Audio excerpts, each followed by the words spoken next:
What does it take to get rich? There's no easy answer, of course, because if there was, there'd be a lot more billionaires.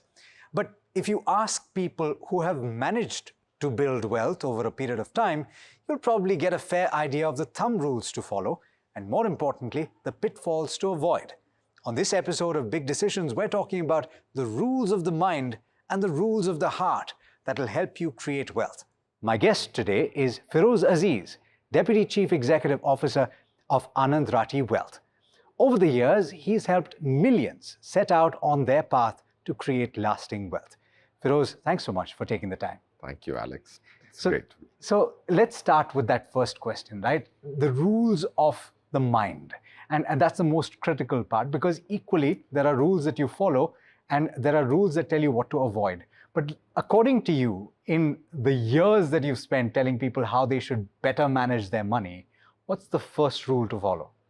See, the first rule to follow is to understand where you are very correctly and where you wish to go, and equally correctly. Of course, this path of where you wish to be is not going to happen as you envisage all the time. But having a clear plan of where you wish to go is seldom there. Now, I was speaking to some large guy who has about 35 crores of his current net worth. Okay, if I ask him what's the end point, what's the destination you have, he says, I don't have a target. Jitna paisa ban jaye utna acha. Haan. So मैंने कहा यार, ऐसे थोड़ा ना आप अपना business, when you're running your business, you will have a target, you will have a guidance. We gave our results a few days back. People, if I said jitna profit ban jaye utna acha, people laugh at me, right? So when it comes to personal wealth, people not wanting to set clearly defined endpoints. Targets, goals, right? You should have goals. There's no goal in life which is cast in stone. Doesn't mean that you don't have one. Now, if I want to lose weight, I'm going to start with saying 5 kg ghatana hai. Huh. I'm not saying that 5 kgs in 2 weeks, 2 months will exactly happen on the 61st day or the 60th day. It might take me 2 months more, or it might happen 15 days sooner. But not having a goal is something so popular. Profit maximization being the objective is so superfluous. It's a moving goalpost. Yeah, and most people would say that, Feroze. And in fact, anecdotal evidence suggests that if you were to go to somebody and just off the bat saying, what do you want to do with your money? I want to build more money. That's essentially what most people say. I want more money. But they don't tell you what they need the money for. Correct. Yes, they don't know what's the application of the money, and they also don't have a target date and an amount to that. English hides more. So I want more money. Okay, great. You don't know what you're going to use for. Okay, chalo, no problem. But how much and what date? Then you would work backwards to understand what you will need to do and to enhance the chance of that happening. So, especially today, because of the kind of financial products available, do you think as an advisor and as a person that speaks to people, do you think that it's that much more important to ask this question first before saying, what do I need to invest in? Because invariably, Feroze, the first question that people ask is, should I invest in A, B, or D? Correct. It's like so elementary, this question, that you can't begin to solve a jigsaw puzzle without having seen the full picture, right? So it's very, very important and irrespective, but people want to just buy products on their individual merit, which is not a great idea. Now, Google Map, now let's assume if I have to come here to your studio, which is a very, very fancy and a great studio, and the first time I'm here, congratulations on a great studio. But Google Map will also ask me for a destination before it tells me the time I will take. It may go right or wrong. But not having a destination and then embarking on a path is so popularly incorrect in the world of finance. So, I've asked a lot of young people this as well. And, we've kind of gotten a sense that a lot of people think nowadays that YOLO is in vogue. YOLO is you'll only live once. You don't need to worry about something that's 20 years down the line. Maybe people are saying, I don't want to settle down. I don't want to have kids. I don't want to set aside money for that. These people say, hey, why do I need to have an idea of what I need the money for? I have enough. I'm earning enough. I'm getting handed enough money. What's the answer to those people? You live only once, right? Yeah. So then you plan for that once life at least properly. If you're going to live 7 times, then you have room for error. Yeah. Right? If you're believing in reincarnation, then you can say, okay, I went wrong this time, I'll go right. In any the case, you third can't time. carry anything with you. No problem. But the whole point is, if you're going to live once, you're going to plan for this one life properly, right? So I think whatever you're going to spend on, it's fancy to say that I have enough money today, but the life expectancy is going up, right? I was just reading, pardon if I'm wrong, but at independence, our life expectancy of an Indian male was 38, 39 years. Today, it might be 72 years. So by the time this young man becomes old enough, the life expectancy could be 85. And if it is 85, you may be 30 today, you have 55 years to live. You're going for a holiday for 5 days, you're planning for 5 days. A 55-year life, you don't want to plan for 5 hours. Well, that's sensible, great. If it makes sense to that person, then it makes sense. Okay, so we've established the first rule of the mind, and the most important one, therefore, is to set a goal. What do you do next? Once you've decided that, okay, you've identified these are the primary goals, how do you move forward from there? Then you check whether the goal is reasonable or unreasonable. Okay. Sometimes goals, if they're so aspirational, they become dreams. There has to be a balance, right? Now, of course, if you say I have a goal that I will make sure that my money is 10 times in 10 years, that's like 26% compounded return. If Warren Buffett is so popular with 23% compounded return, if I set a goal which is 26% compounded return, is it realistic? If it's realistic and if you have a strategy, great. But I don't think you can strategize for a dream. You can only strategize for a goal. The second litmus test your goal needs to go through is a degree of fairness and high probability achieving of an outcome. I can't say I'm going to shed half my weight and think that that's a great goal to have, right? I would be happy to lose that, but... it may not be good for you either. It might not be good for you, right? You may fall flat on your face and you may set yourself behind, then forward. So the second is to do a litmus test of whether your goals are fair or not. How do you do that litmus test? For an Indian investor, first you see what's the birthright of your return. If all of us, right, don't give any advice, and if I am an investor, if there's an investor who does not have any advice, he always has the right to take his money, give it to Government of India and sleep tight, no professionals needed, no expert, no market. He gets 7%. Fixed deposit. Fixed deposit. Right. Or Government of India, which is practically a zero risk. Yeah. If your goal is to make twice more that, it's a sensible goal to have. Because you have professional mutual fund guys, you have distributors, you have 2 layers of professionals to hire. Now, can you aspire to have 14% compounded return? That's a sensible target, and you can have a 80-90% probability to achieve that. Why is 14% sensible? It is sensible because if you have 7, okay, 7 is your birthright. Sure. You have 2 degrees of professionals. And it's risk-free, right? 7 is risk-free. Right. No professionals needed, no risk needed. Yeah. Now you have risk appetite, you're bringing in risk appetite, that should give you a fillip. Sure. You're bringing in professional expertise, which might have a cumulative learning of years as an organization or as an individual, that can give you some fillip. And then you're also adding some fillip of a time. You're saying, I am okay to be patient for 10 years if you're a youngster. Sure. So these 3 give you a premium. And that, I think, there's no right answer, 14 and 13 and 15. I'm just telling you a thumb rule that anybody who's aspiring to have 30% return is not a great strategy, because you will not be able to. What I was getting at is that, incidentally, I was speaking to a friend and they were saying, look, the last 2 years, I've been investing with this advisor and they've gotten me 18% compounded over the last 2-3 years. But my aunt is getting 23%. So why should I not get 23%? And I was struggling to explain that perhaps your aunt is taking on risk that may not be good for her, and she didn't listen to me ultimately. So that's what I was trying to say. Why is 14% okay and 23% not? Phenomenal. See, I get posed this question, okay, very, very frequently. 14 doesn't sound fancy for sure. Yeah. Right? There will be fancier numbers which can be put on the table. But the most important thing in this case, where a lady has made 23% compounded, the most important question is, what was the Nifty at that point in time? Okay, let me give you another example. I went to Calcutta. The gentleman said, I am making good 27% compounded return. Why do I need your services? I said, great. Then we got talking. I said, sir, I never lose. I either win or learn. So here I think there's a huge opportunity for me to learn. So I would want to dig deep, because 27% aap bana rahe hain, then I'll learn and teach it to 9,011 families, which I have to be responsible for. So what's the harm in learning from you? So then he told me that his business was sold in June 2020. Right.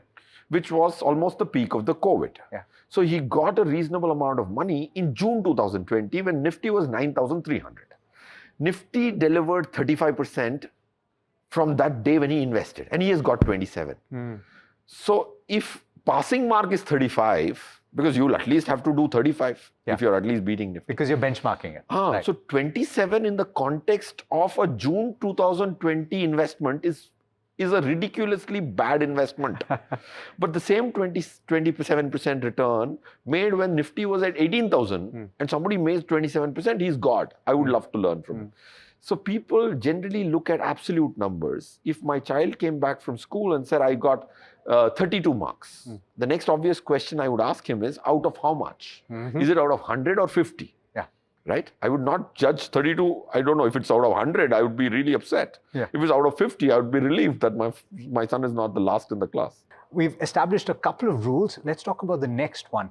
And you mentioned that 14%, which is a reasonable assumption to have, or a reasonable estimate to have to work with for your returns. But that's a blended thing. That's for your entire wealth, right? Yes, that's for your entire wealth. You might have PPF, you might have real estate, all your wealth, which you're not consuming, other than the house you live in. Everything else has a purpose of growth. The aggregate return of all those assets should be 14%. So how do you decide the combination of all of that? Because ultimately, I think, and this is where we try and get into the nitty-gritties of it, but it's hard to explain risk, right? So each asset class, and here we're talking about the likes of equity or fixed income, you mentioned fixed deposits, gold, real estate, various other things, all of them have a degree of risk associated with them. So how do you explain that? Correct. I think the third rule is to develop a strategy. Sure. Strategy has different building blocks. Risk is one of the building block. And what is the proportion in each asset is one building block. What mutual funds will you buy will be another building block. So now coming to the risk part, risk is also easy to understand. If you define risk correctly, what happens to my money when worst happens? If you know that, then you have understood risk 80%. If 2008 kind of a situation were to happen again, and you drop 30%, what will be the value of my money? If you can compute that, which you can approximately, and if you are comfortable with living with that and you will still sleep that night, then you have understood risk correctly. So that's where comes the choosing the strategy. Understanding your risk is to simulate the worst possible days and internalizing that. And if you're not comfortable with that, change your strategy and choose another strategy which you can still sleep well. Any amount of money is not worth a bad night. So, okay, so you've established and here you're talking about an asset allocation strategy, I would think, right? Yes. And deciding how much or what the proportion in each asset is. What comes after that? Because, and this is the tough part, right? Because how do you arrive at your strategy? Of course, you get advice from various people, but if you don't have access to that, how do you go about it? See, I can tell you what strategy I follow. I have 55% in equity mutual funds, 10% in debt, and 35% in structure products. This is my strategy.